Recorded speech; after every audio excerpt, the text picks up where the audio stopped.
I know what in July I have a doctor's appointment. I keep on doctor.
Good morning, Robert. Can you hear me? This is Juan.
Good morning, everyone. This is Juan. Just checking my mic here. Can anyone hear me?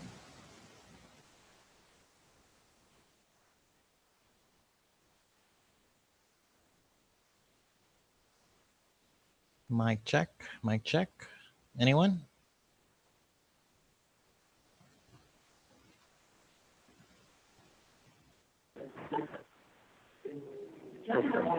Huh? One? Yes, I can hear you. Okay. Yes, okay, they can hear. Okay, absolutely great. Thank you very much. I'll stop sharing my screen now.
mucho agua, ¿no?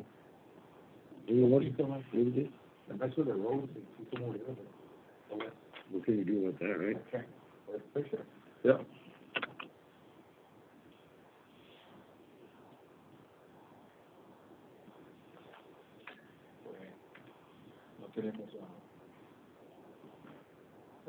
David, announce it already?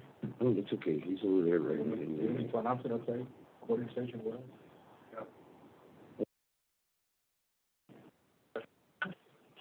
Yeah, he's over there. He's got a line of people. What?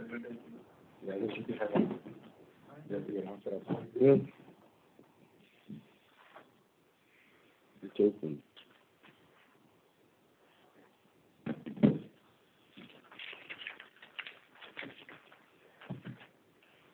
We can get away with this. We minimize the contact with everybody. Jeez. No, we can just announce it outside. Recording station. You want me to go announce it? I'll go announce it. Is it 10 o'clock yet? 9:59. 9:59. According to this station, I have to do that.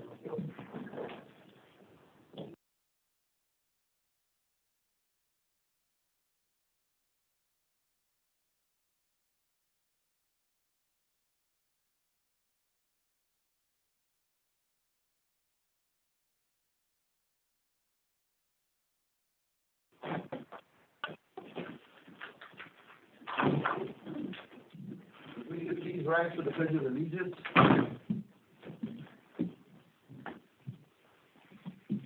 Pledge allegiance to the flag of the United States of America and to the republic for which it stands, one nation, under God, indivisible, with liberty and justice for all.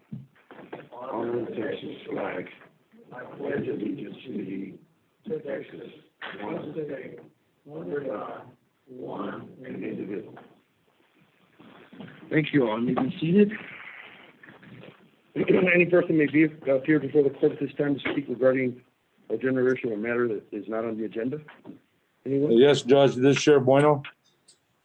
Sheriff, good morning. Good morning, Judge, Commissioners. Hope you're having a good day. Just want to let you know that we have a total of 54 inmates with 3 females.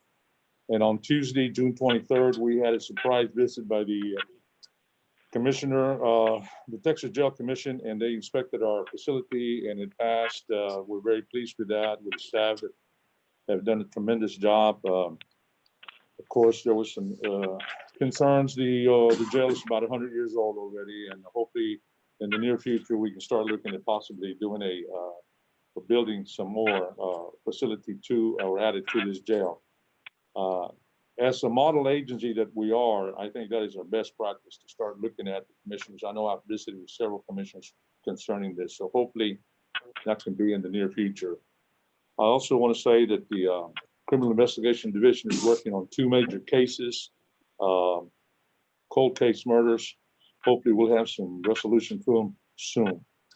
We also have started replacing the old gate at the annex. The old gate had been there for 30 years, 40 years, and because of the facility and the confidentiality of records and forms that are being kept there now and the security of our equipment, we have invested more money in our gate facility to make sure the security stands up to standards and up to the highest level for the purpose of protecting our interests. Again, thank you all very much for supporting the Sheriff's Office. The inspector was very pleased in fact that all our inmates none of them had protested or mentioned anything. Everything seems to be in satisfactory order, and all our employees were wearing masks. And of course, we get our facility sanitized every 3 weeks. So I'm very, very pleased to say that you all have a wonderful staff over here that continues to show the professionalism that is expected from this administration. Kudos to Lieutenant Dorothy Sines, who is the administrator of this jail, and of course the directors have fallen in my direction. Again, thank you, commissioners. Thank you, Judge. Thank you, Sheriff. Anyone else that would like to speak? Yes, sir. No mic over here. No, we don't. We apologize, but you can still come before us. Sure. Morning, how you all doing? Don't have nobody important. But anyway, I wanna thank Ventura, J.C. Perez, and Carlos, and Luan, on Saturday when my cousin died out of San Diego. We all helped me out, I appreciate that. And, with my wife too, and Carlos, I've been with you several times, but you're always in the job, man, you're always working. I've been with you several times, and you are now going by the airport road, and you go over by the 265. And, I kind of always like, Danny told me the other day, the sheriff told me that this virus is so ugly, that you haven't seen my wife in the morning to wake up. But anyway, you all have a nice day, and, I gotta go take my wife to dialysis. So thank you, Vicky. And good luck. Hello, Marty. Anyone else that would like to speak at this time? Okay, agenda item number 4, consider approving minutes from previous meeting.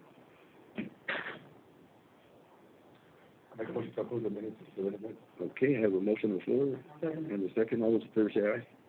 All those opposed, motion passes, thank you. Agenda item number 5, consideration and approval of offer to purchase tax sale property suit number 0303-12779B, Fremont Independent School District and City of Fremont versus Pedro Palacios Estate, Irma Sain, Esther Garza, Rene Palacios, Joel Palacios, Armando Palacios, and Aurora P. Schultz. And let's see what we got. Let's see, the offer to purchase the tax sale property, suit number 03-2779 Fremont. We have an offer that has been made by Jose Garcia Jr. and Ashley D. Garcia, P.O. Box 535, Fremont, Texas 78375, in the amount of $2,000 for the purchase of the tax sale property owned in trust by Jumos County taxing authorities as a result of property failure to sell at tax sale at the court on the courthouse steps for the entire amount of delinquent taxes owed. Make the motion to approve. I second. Okay, I have a motion and a second. All those in favor say aye. Aye.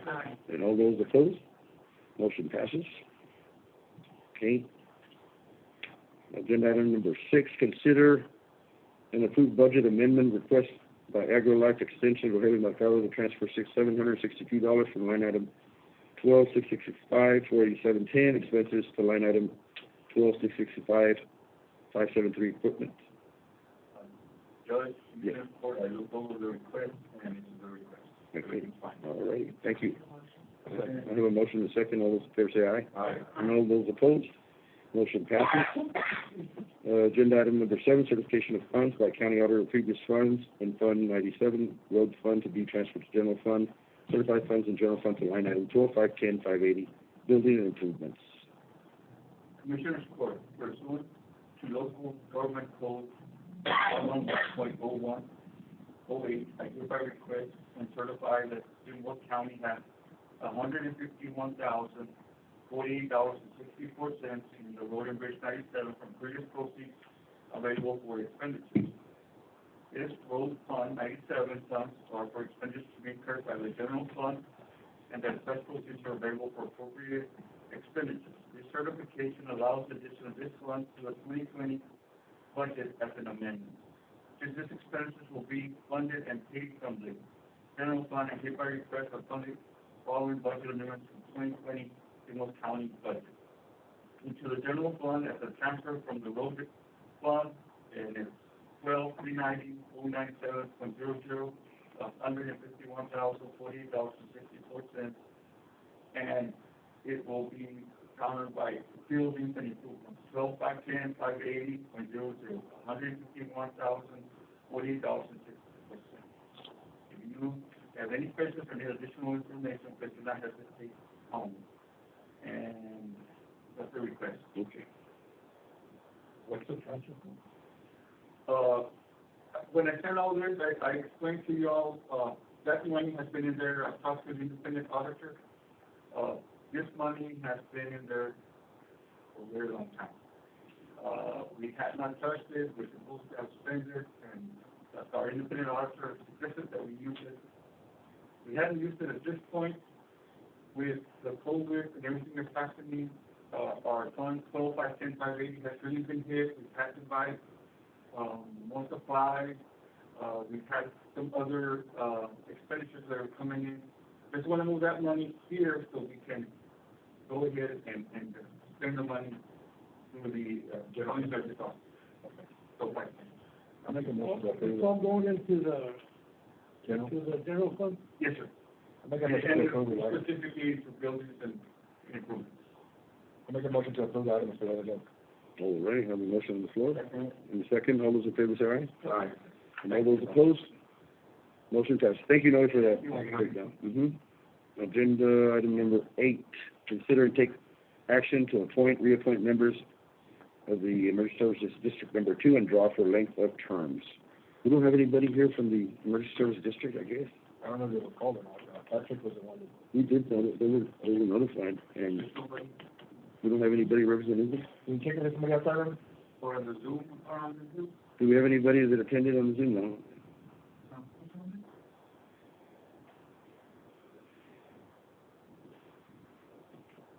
Appoint or reappoint? Yeah. So, If they're, well, There's 5 members, no? yeah. Okay, so they have to be appointed for the terms, which, Where's Michael?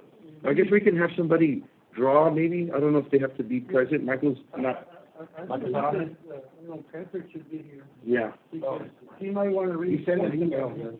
What's that? Michael sent an email saying what it was. Yeah. Yeah, no, I spoke to him, but somebody was supposed to be present to draw from the Because district, you want to from go the for board. 5 of them, or just for 1 or 2? Right. That's the question, you know? Correct, because 2 would draw for the 1-year term, and the 3 remainder would be the 2-year term. So really, we just need someone to draw. Yeah, the reappointment. Just, give the space. I guess you can do it, huh, Jason? We'll draw the first 2, then we'll For service. For position 1, okay, that's. I'm sorry? Is it gonna be for position 1 or? This is gonna be for, this is gonna be one of the, for the 1 term, 1 of 2 for the 1 term. What's the name of that one? Rose Gonzalez. Rose Gonzalez, so this, for the record, that's gonna be for a 1-year term. Rose, and I would choose another one here.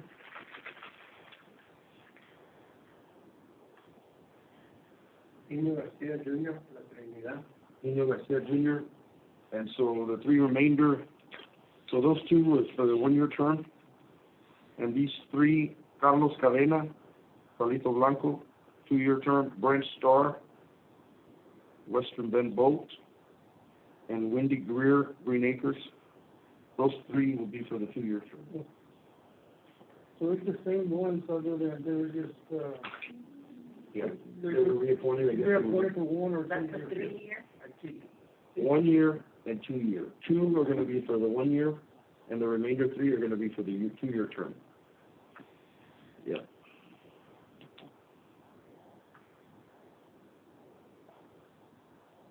So we'll just do it. Motion to approve. Okay, I have a motion on the floor. I have a second. All those in favor say aye. All those opposed? Motion passes. Thank you, J.C., for drawing those. All righty.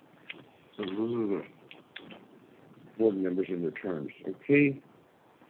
Agenda item number 9, presentation 2020 hurricane season by Emergency Management Coordinator Juan Acuna. You got one on the... Good morning, Judge. Can you all hear me? Good morning, Juan. Yes, sir. Good morning. Good morning. Okay, I'm gonna start video here. Let me share my screen.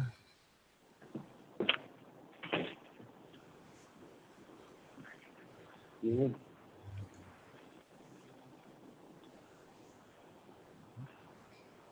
All right. Can y'all see my screen? Yes, sir. Okay. Nice and clear. Oops. Okay. Well, good morning, Judge, and good morning, Commissioners, and thank y'all for allowing me to make this presentation for the 2020 hurricane season. As most of y'all know, the season is already off to a pretty decent start. We've already made our way all the way through the Dolly name, and so this is a pretty important presentation. And again, I'm I'm thankful that you have allowed me this time to do this. And bear with me with my internet connection, because some of the storms that went through Jim Wells County early this morning are now in my neck of the woods. And so my lights are flickering on and off. So just bear with me if I happen to disappear. Well, I've lost power. So the 2020 hurricane season, I've titled this Resist Complacency and Stay Prepared. And the reason why I've titled it that is because, as most of you know, there's the big Hurricane Harvey that went through in 2017. And for the folks that are in Jim Wells County, I spoke to just a few people here and there. And one of the things that was pretty common was, oh, we made it through Hurricane Harvey. We can handle anything at this point. And that's just not true. For Hurricane Harvey, we were barely even hit at that point. You know, we were just on the outskirts of Harvey. And for the folks to say that, oh, we can handle pretty much anything, it is kind of a little dangerous at this point, because we were not directly affected by this monster storm that happened in 2017. Now, if you drive over to Aransas County and into Aransas Pass, Rockport, then you can see the kind of real damage that Hurricane Harvey did. And if we were to have sustained a major hit like that, it would be a much different scenario for the folks who perceive hurricane season and seeing Hurricane Harvey as something that they can go through really easily. This was the Harvey satellite loop. Again, I'm just going to go through this very quickly. I'm going to try not to waste too much time here, but notice the center of the eye and notice where Alice is in Jim Wells County, way to the west of the eye. If this was maybe 30 miles to the west, it would have been a completely different scenario for us here in Jim Wells County. But again, we were just on the outskirts of this pretty horrific storm that went through the northern parts of Corpus Christi, again, Rockport, Aransas Pass, and again, this packed 115 to 155 mile per hour winds. And this is now tied as the costliest hurricane ever recorded, with about $125 billion in damage. Now, if you remember correctly, Harvey went up just to the south of San Antonio, then looped around and then went back into the Gulf of Mexico and made another landfall over in Louisiana. So these are very unpredictable storms. And again, just maybe 30 miles to the west, and this would have been a completely different scenario for us here in Jim Wells County. So again, there's where the heaviest rain occurred, from Bayside down to Trade Winds, Gregory, and of course, Ingleside, Port Aransas. All those folks just got inundated with all that rainfall. And notice this Harvey wind, the peak winds, of course, were around the center of circulation. And here in Jim Wells County, we just maybe measured around 39 to 73 miles an hour, and 73 on the top end. I don't think we had any measurable reports of 73 mile per hour winds, but notice right around that center of circulation, you're talking about 127 to 152 miles per hour. And even though we're well inland, if a hurricane was to directly come towards Jim Wells County, of course, we would be buffered by the folks that are along the coastline, of course, which is an unfortunate scenario. But for us a little bit inland, we could still see some of those wind gusts around 120 to 140 miles per hour if this were a slightly different situation. As far as rainfall was concerned, again, here in Jim Wells County, notice the northern parts of Jim Wells around Orange Grove, Sandia, Lake Corpus Christi. Those folks have got anywhere between 2 to maybe 4 inches of rain on average, but the southern portion of the county only received about ½ an inch of rain. So, but you notice over to Houston, College Station, and Galveston, they had anywhere up to 25, and some instances up to 30 to 40 inches of rain within a matter of about 3 to 5 days. And that's just an incredible amount of rain. And again, a slightly different path could have meant a different scenario for us here. Of course, for the to compare, a lot of folks were comparing this to Hurricane Celia. Hurricane Celia had a direct impact here to Corpus Christi, and of course to Jim Wells County as well. So again, just shows the slight variation that these storms can take. And notice here with Hurricane Celia, the northern parts of Jim Wells County, especially that tip right around Sandia, pushing into Lake Corpus Christi and the portions of Live Oak and San Patricio County, registered around 125 to 150 miles per hour. So I don't want that complacency to set in for folks, because if we get one of these storms that just comes in here and just barrels right through us, we could have some devastating effects. This is the look at the 2019 hurricane season. Again, fairly quiet, but notice over on the United States side, there was a couple of areas that did make landfall, but overall a fairly quiet season. Most of the activity did stay off into the Atlantic, which was certainly good. This is a graph that shows the peak of hurricane season. Again, that red line that you see there that I've drawn up to just past June 20th, that's where we are right now. But notice the peak of that hurricane season starts to go up right after August 1st, and then goes up a little bit more by the middle and end of August, and then starts to peak out by September 10th. Now, it does trickle down once we go into October, November, December, where we go towards the end of hurricane season. But is it unheard of to get any type of hurricane before the start of hurricane season and after the hurricane season? Not at all. We saw that this year, and we saw a couple of storms, in fact, this year that started before the June 1st start date. And again, I just want to show that the folks that Texas doesn't get hit by storms, especially here in South Texas. That's just not true. Texas hurricane history, we have a total of 63 hurricanes dating back to 1851, and that averages to about 1 every 3 years. Now, again, a lot of folks say, well, this happened back in the day, and you know, we just don't get hit anymore.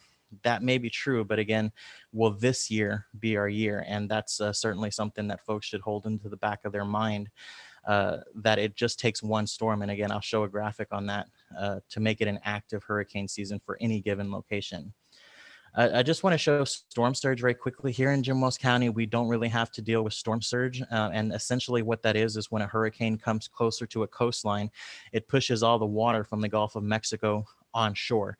I think we're far enough inland that we don't really have to worry about this. But again, this is a very deadly effect of a hurricane. And even though I don't think we deal with this directly here, I think it's an important factor for especially the folks who have family near the coastline, that storm surge is something that they really want to pay attention to when forecasters talk about this, about an approaching hurricane. This is the storm surge risk map of a category 1. One thing I do want to note, or that I want to point out, is that just north of Robstown in the Cal Allen area, you see a little bit of that blue and yellow. That's up to 3 to 6 feet of inundation. Now that's an oasis river that eventually feeds all the way up into just north of Sandia, going into Mathis and Lake Corpus Christi. Notice a category 5, we're talking about catastrophic flooding along the Oasis River, essentially from Corpus Christi all the way just to the west of Blunser, and could affect some of the folks off in Sandia, Orange Grove as well, and even Lake Corpus Christi, and certainly something that we hope and never have to deal with. I do want to talk about variability in size, because some folks may see a hurricane coming in. It's a very small, compact storm versus a very large storm. But no matter what you have in size, what you're seeing here is a large Hurricane Floyd in 1999 and a small Hurricane Andrew that was in 1992. Now, you may figure Floyd that happened in 1999 would have way more of a devastating effect than what Andrew did. But the truth of the matter is both were at the same intensity, that have maximum sustained winds of 160 miles per hour. Now, the folks that may be impacted directly or indirectly, obviously, is going to be a little bit different. But as far as the pack of the storm and the strength of the storm, for those who take a direct hit from any type of a storm, whether it be a large or small storm, is going to be equally as devastating, no matter what size it is. This is a current look at the 2019 Pacific sea surface temperature anomalies. And again, I don't want to get too scientific here, but essentially what we're showing you, this is a very important map when it comes to meteorological predictions and forecasts, is notice that it was a little bit warm in 2019. And so that means we had an El Nino in the Pacific. This is a look at the 2020. So this is this year's Pacific sea surface temperature anomalies. And notice there's a lot of blue into the Pacific Ocean now. So that means that the Pacific waters are starting to cool. So we are in a almost a neutral phase, or a La Nina. This El Nino forecast is showing a lot of that lines converging into the center. That is an ENSO neutral. So it's almost a given bet of we could either have a very busy season, or we could have a very non-active season. However, with a cool season, with La Nina, we typically have more storms that happen into the Gulf of Mexico and over the Atlantic.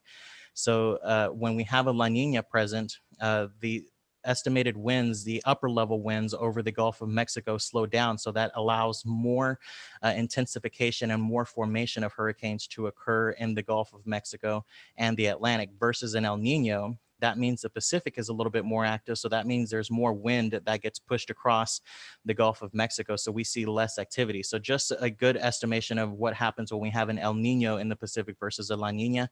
And we're trending a little bit more towards La Nina. And so forecast, as you see here, this will be the most important graphic that I show you in this entire presentation, is the hurricane season forecast for 2020. So we have on average 12 named storms. 6 hurricanes, and 3 major hurricanes. And in 2019, we had 18, 6, and 3. The official forecast from the National Oceanic and Atmospheric Administration and the National Hurricane Center is estimating 13 to 19 named storms, 6 to 10 hurricanes, and out of those 6 to 10, they are forecasting 2 to 4 major hurricanes. The Colorado State University forecast, which is another very well-respected university who does tropical research and is known all over the world, is forecasting 16 named storms. Out of those, 8 hurricanes and 4 major hurricanes. So we are forecasting an above-average season for the 2020 hurricane season. And again, we are off to a running start with already being named up to Dolly at this point.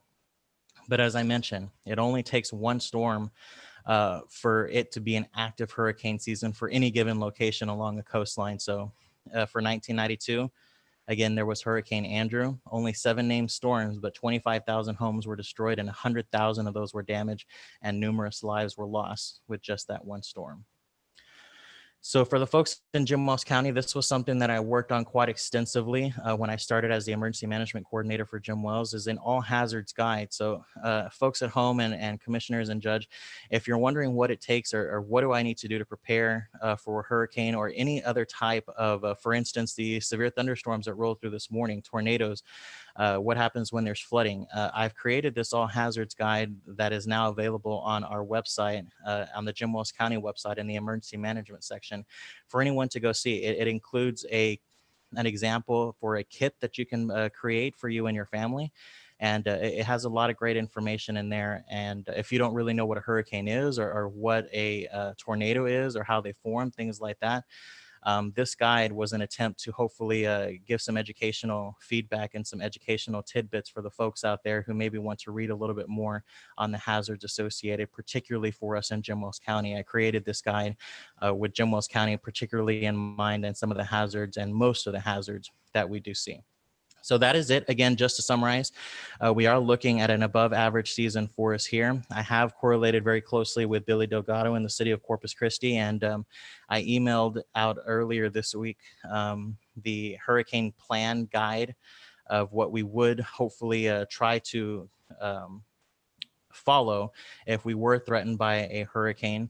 At this point, all of our annexes are up to date with the state at this point. We're still very good with the state of Texas, and our jurisdictional preparedness file is all up to date as well.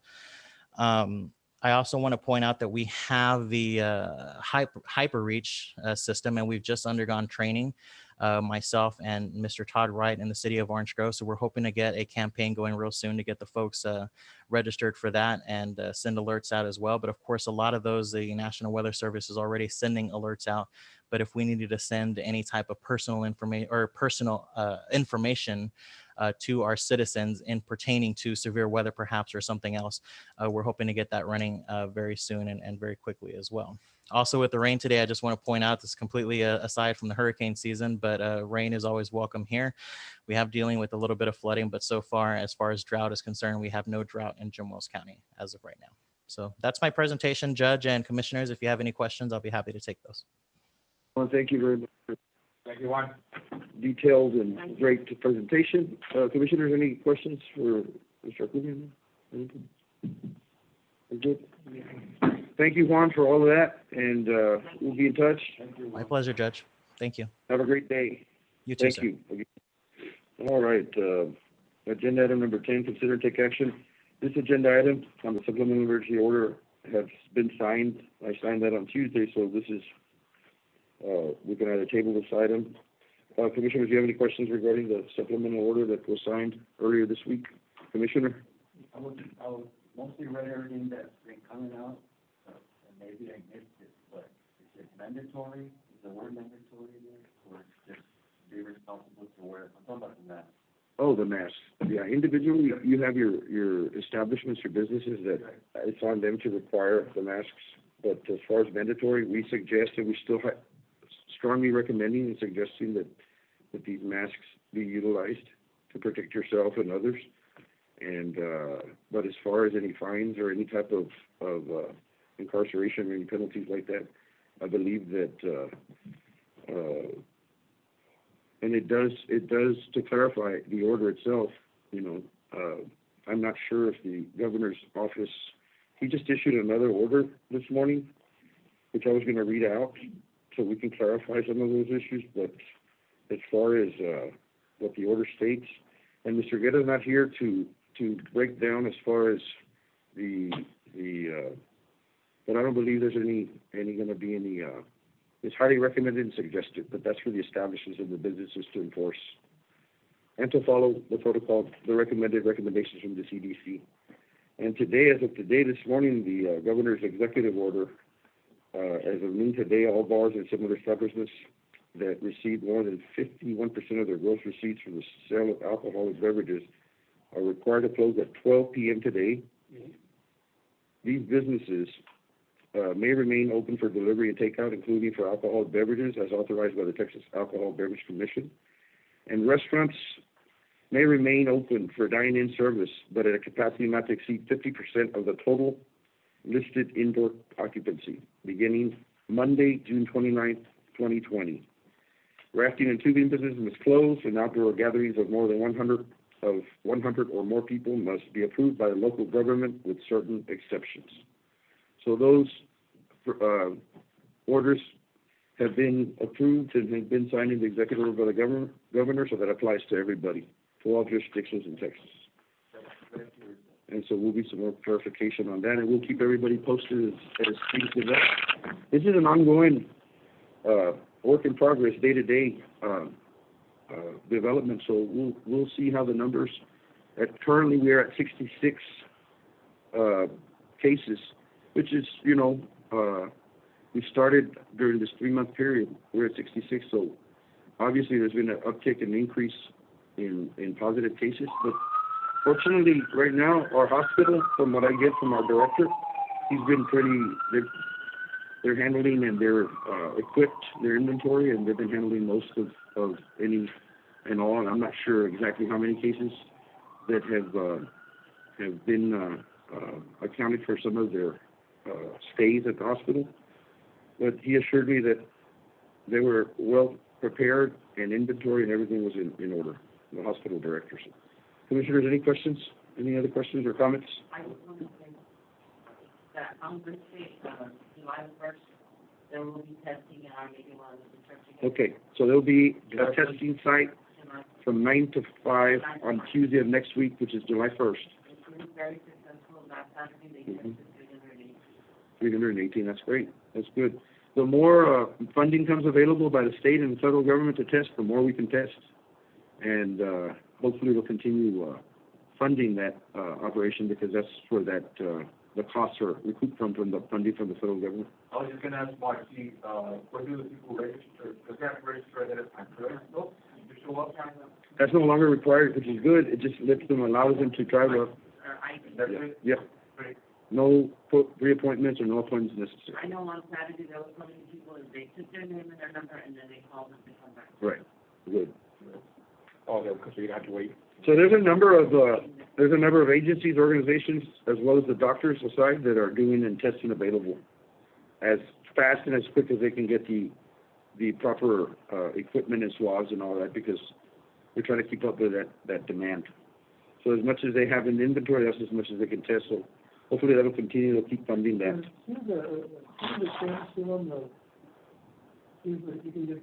The sheriff. Is the sheriff still on, Robert? He's still there, Sheriff. I wonder if he's still on the meeting. Just to see if he's still trying to Enforce the mask. Well, yeah, that's something that would have been a good question here. I know that that's it's pretty much right. No, it is. It's just law enforcement has their specific orders directly from the office, and there are some. I know there's you can implement a fine.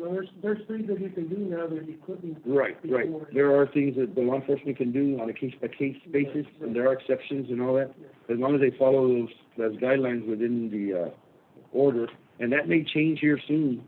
Like I said, it's a work in progress. This executive order was just issued. I just wondered if he's there. Yeah, he's not on. I just texted him a video. But on the order that that was put up? Yes.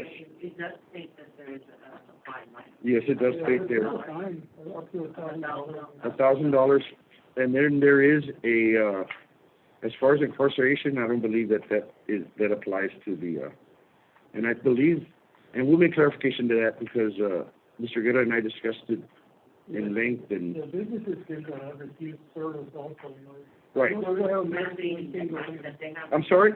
Is that saying that the businesses have to? The businesses themselves have to be mandated. Individuals, I believe that, That the people that walk into the store wear masks. correct. It's on them to encourage that and to abide by the order. Any other questions? Yeah, that'd be a good question, Commissioner, to see how they're gonna enforce that. That would be a good question Anyway, to ask. I'd just like to make a motion to approve and reinforce the I'll second. supplemental, emergency order. Okay, all right, I have a Make a motion. motion to reinforce it. I have a motion, and do I have a second? Oh, all those in favor say aye, Aye. and all those opposed? Motion passes. Okay, any other questions, guys? Judge, Yes, Sheriff. Judge, yes. When we implemented the directive here at our staff, they have been wearing their mask here at the office as well as their assigned duties across the street.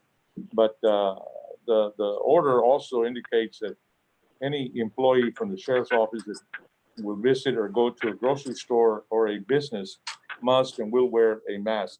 And the reason being that we are so strict with that is because of the people that we handle across the street. So definitely, this policy has been in place and everybody has abide by it. So we do have it in place and we continue to do that. Commissioner, did you have another question? No, just, they're gonna reinforce it. Well, he Make sure said- that the businesses have post their policy. Mm-hmm. That's what I'm gonna post. Make sure we go to these businesses and make sure they have the policy posted on their doors, you know, about the masks. And yes, sir, Mr. Garcia, and I've visited several of them here in Alice, and they do have something on their doors. As a matter of fact, some of the feed stores that are here have also indicated that you must have your mask in order to enter the stores. We just have to emphasize to the big box stores that it is important that they continue to wear them. As you mentioned earlier, this pandemic's not going away overnight. It'll be with us for a long time. Yeah, businesses do have to post their. Yes, we made that available to businesses to, we made a Use sample. their own or use ours. Right. One of the two. Right, either one. And most of them have been compliant for them. From what I've seen so far, most stores have them in their front Right. entrance. So that's a good thing, because they're encouraging that already, and I went around and it's good because they're utilizing what we made available to them on the website. And we've had hundreds of calls about it, and we encouraged that and that made that available so they could put that very visible in their front. Thank you, Sheriff. Thank you, Sheriff. Yes, Anybody sir. else, Thank anything you, else? Judge.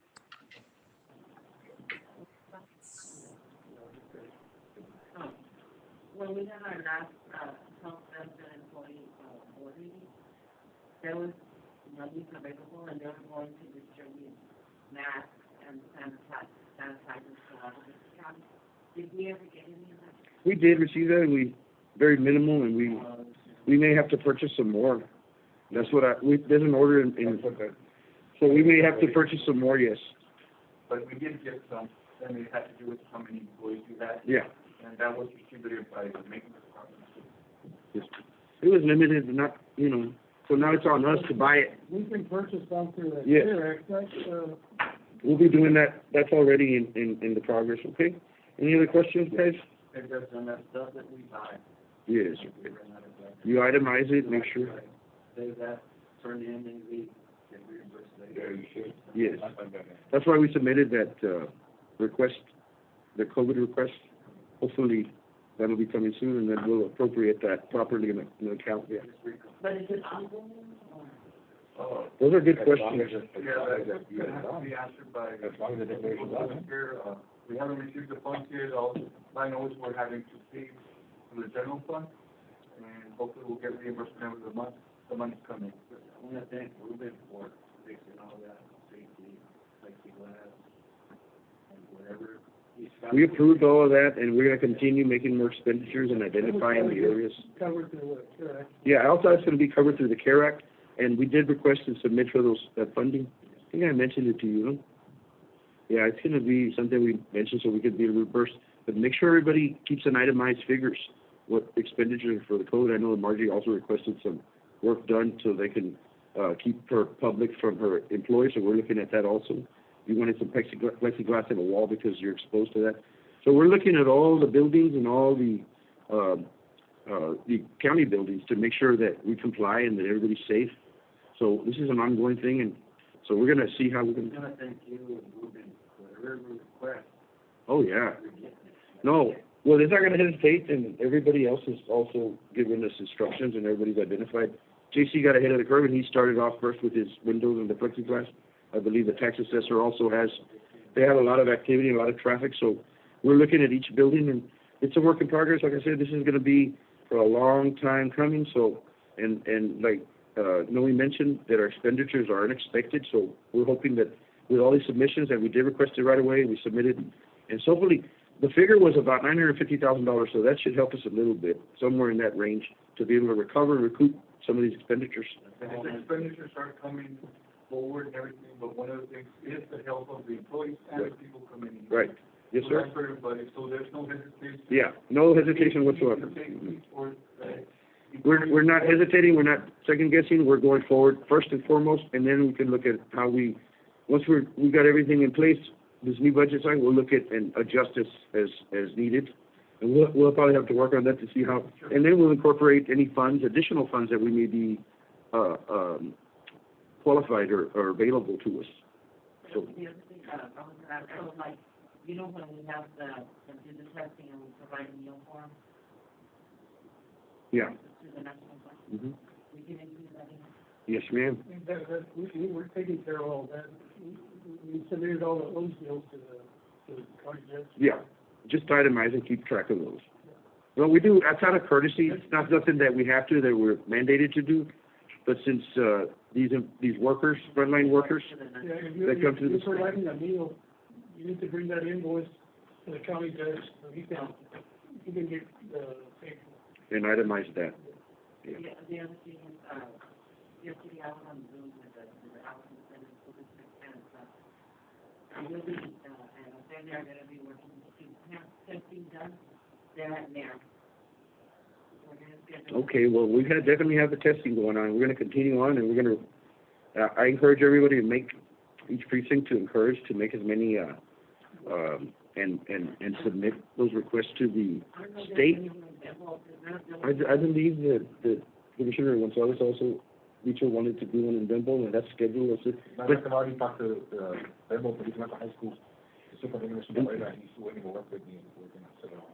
and just keep in mind that, you know, the available resources in the state, you know, there's a ongoing team, you will, of groups and testers that are going around, so they're trying to do the best they can to make their way around, and that's why it's important for each, and encourage everybody to go out there and test and request those tests. And they're really good about making themselves available, and as long as equipment keeps coming in, and all the PPEs and everything they need, swabs and materials they need, and the federal government's making plenty of money available. I think we still have another $1.5 billion left in the fund to be able to test, so, which is good. I don't think we'll be in short on those, in that area.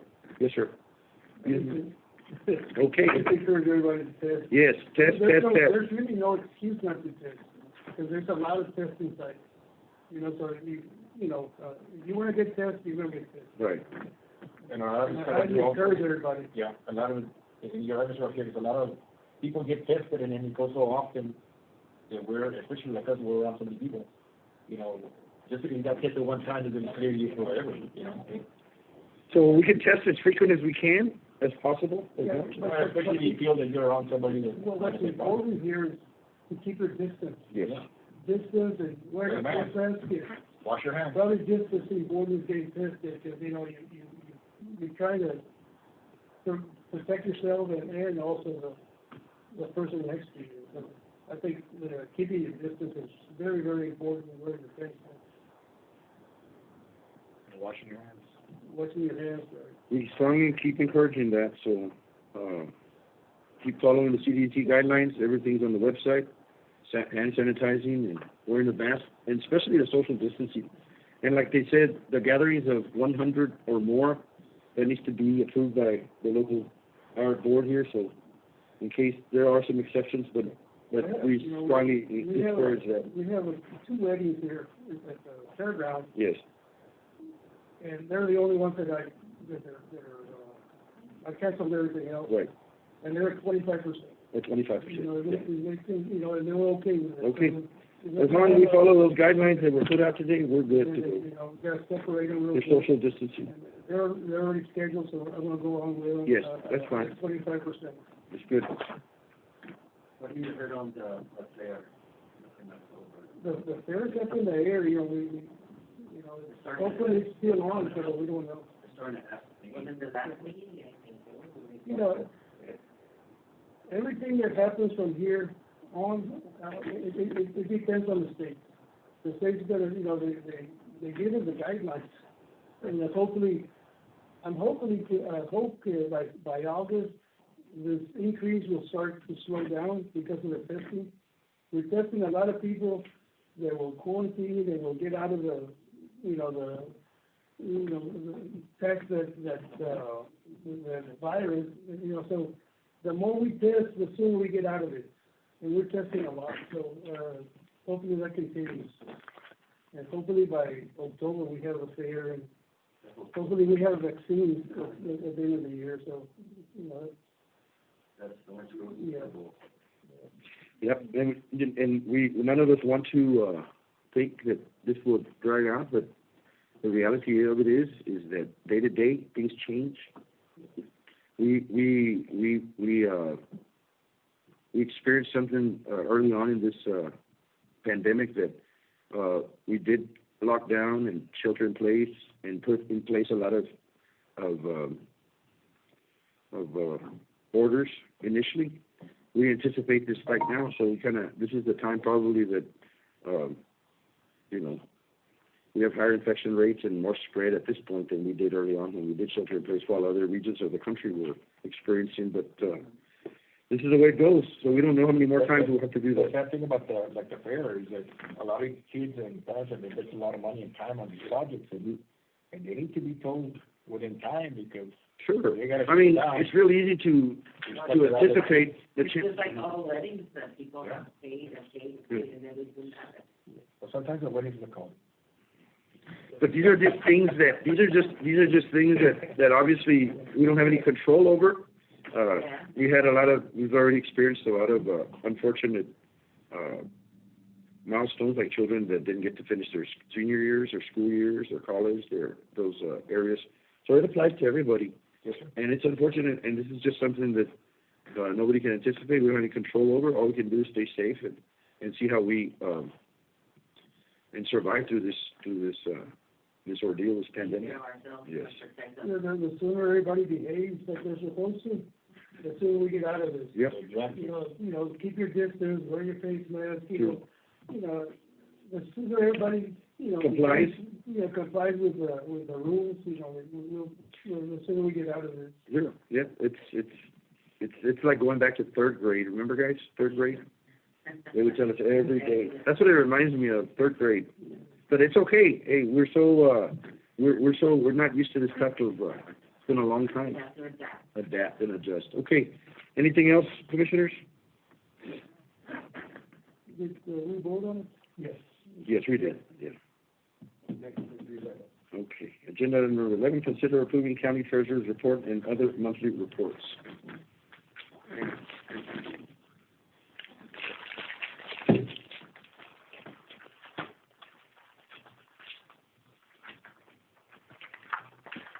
Well, they always send to us an email, no? So we had a chance to see it.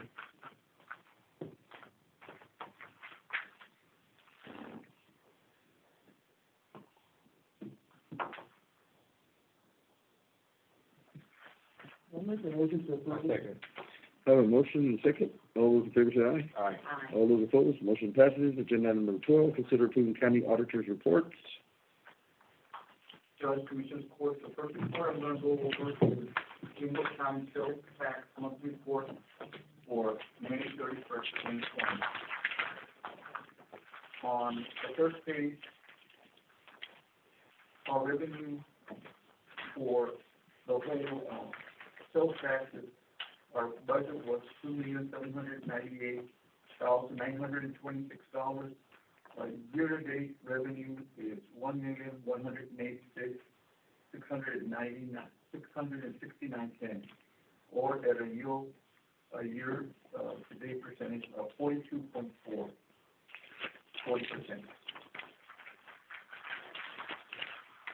For the month of May, Jimos County, our net payment was $249,935.37.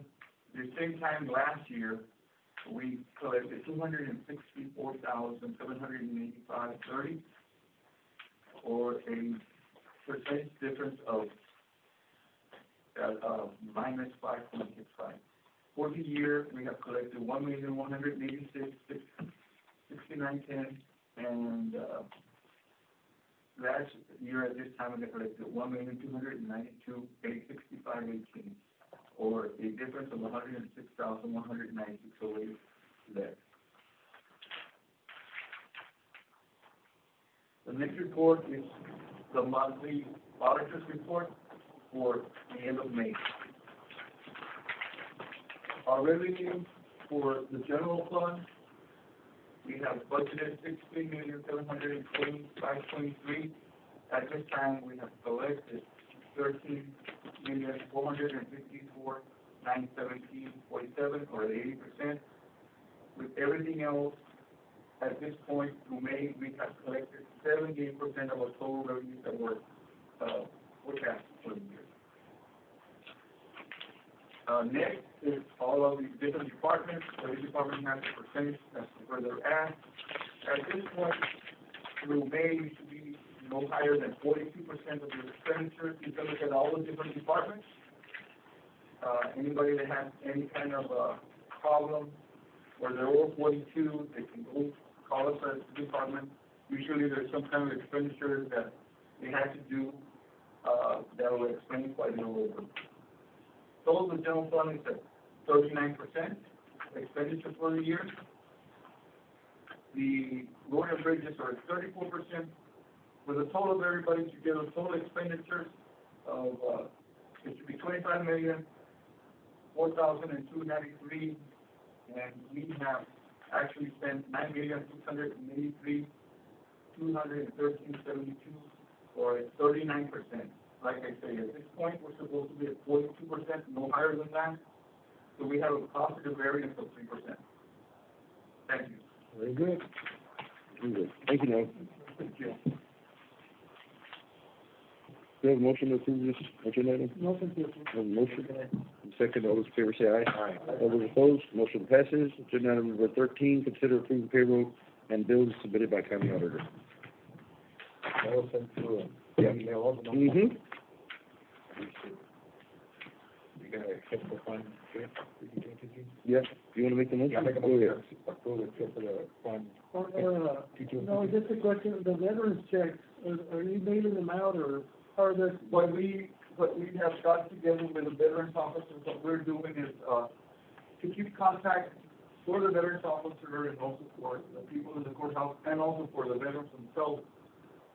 He's getting a list of the names of the people, and like yesterday, he gave us a list of people that and how much they're going to be paid. So we write the check, and then he'll pick them up, our veterans officer, and then he'll call them, and they'll come and pick up the checks with him. And that's kind of, there's less contact with everybody. Do we give them a choice of whether we can mail them? If they want it mailed, most of them don't, but we have no problems if they want it mailed. We can send it like I'm just wondering about that. a lot of them, you know, but a lot of times, my understanding is they might stay over here by the judge's office where they come in, sit there, where they don't have to travel all the way down for exposure to everybody, for them and for us. So you'll pick up the checks and just take them over there. And You don't move. I'm just there getting this. No, I am too. All righty, any other questions? Do we, Before we adjourn, Judge, I just wanted to let you know that, I have been trying for a year and a half to make contact with Jean-Luc, the engineering program, yes, and, we finally did, and we met on, Monday, we met at Development. So they're going to engineer the project, that's how we hadn't been able to before, because we needed missionary, and we didn't want to have to hire an engineer. well, good. But they're willing to work with the county to do other projects, at $10 an hour for the students. So like if, say you want a road or a bridge like that or whatever, like we would pay them $10 an hour. Excellent, that's great. It's wonderful. Did you move forward on the purchase of the property?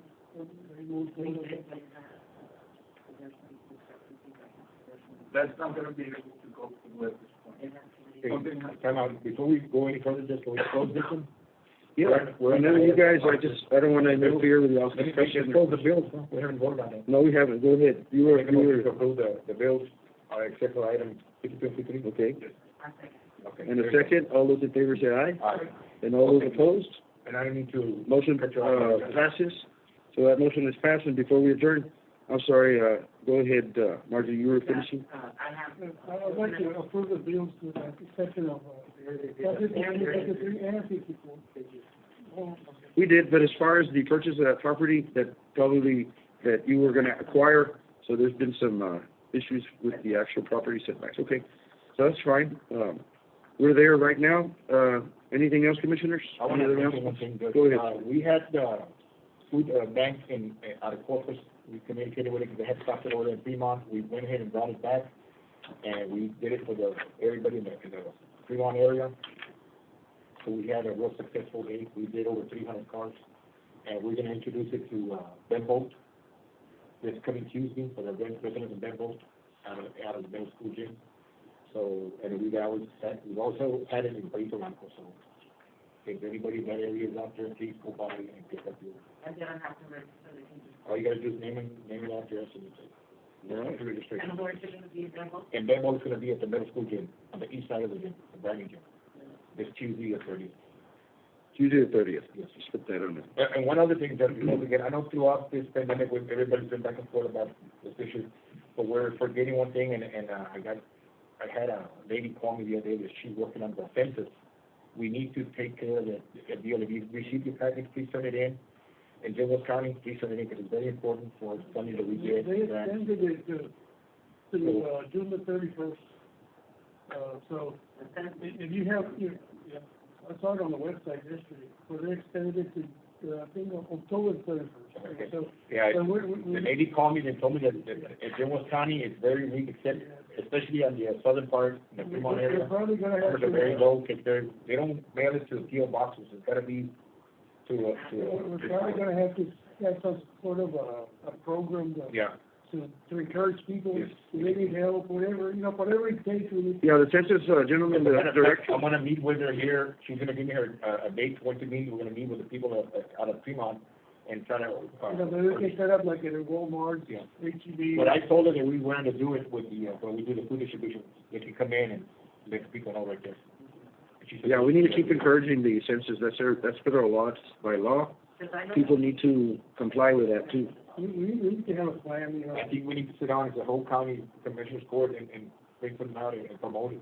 Well, and the census director that I'm working with, he says he'd be willing to come in and like Commissioner Garcia says, they extended and we don't want to put anybody in harm's way, workers, employees, people that they are volunteering for this because of the safety issues. So that's why the extension is going on. But the director, now he is willing to come in and do a presentation, which maybe we'll set up for the next meeting, just to give us an update because of the extension. Yeah, he suggested that, but at this time, like I said, if we encourage, we had a lot of folks that have stepped up that have wanted to work, that have wanted to volunteer, but we can't put them in those, and so the protocol hasn't been set in place yet, and he's still working on that. That's the third director that I've had to deal with in the last 6 months. I guess they keep moving them around for different locations and areas, so there's a whole bunch right now. First and foremost is going to be this pandemic that we have to work around in, so, and I'm sure that, and then we have all these other things coming up too, right? We have this other programs that we don't know, that are up in the air, whether we're gonna go through them or not, so. Unfortunately, we had to already cancel leagues, ball, the young youth programs. So they're having a hard time, so nobody addresses that, which is the most important thing to me, is our youth and their mental health and their activities. And so I'll go ahead and mention it right now so we can highlight that, because it seems like nobody really paid attention to that and highlights that. Everybody's worried about everything else, minus the youth and their mental health and their activities. So that's right now lingering, it's in the air. So while everything else is going on and everything, the youth are in a place right now, and of course we'll have a presentation on that, and that's priority number one, I think, to our communities. It should be, but then again, our actions speak for themselves.